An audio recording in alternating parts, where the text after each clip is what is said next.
«Сдай кровь, спаси жизнь». Донорская акция прошла сегодня на республиканской станции переливания крови. Ее организовали активисты клуба добрых людей. Кто-то сдавал кровь в первый раз, другие давно успели стать почетными донорами. Медики еще раз напомнили правила.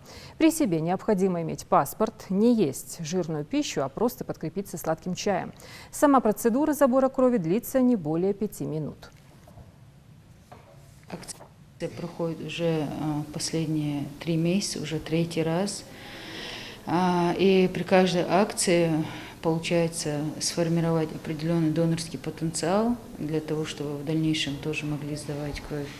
Но привлекаются люди как первичные, так и повторные, кто имеет желание сдать кровь для того, чтобы мы могли оказывать медицинскую помощь нашим больным.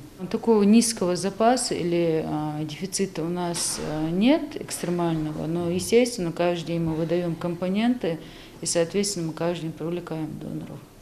Бывает, как правило, какие-нибудь определенные группы крови, которые требуется большой запас, или же редкие группы крови, это, как правило, отрицательные группы крови. Я прочитала в Инстаграме об этом, что сегодня день донора, акция проходит, записалась, номер оставила свой, вот пришла сдать кровь, я считаю.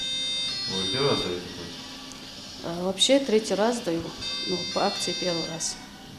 А с рекомендациями там, знакомых? С рекомендациями врача? Ну, нельзя, утром нужно выпить сладкий чай, жирный нельзя.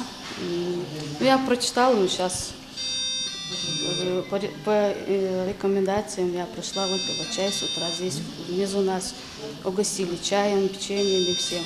Многие нуждаются, кто здоров, может оказывать помощь больным, потому что каждый может завтра оказаться на его месте.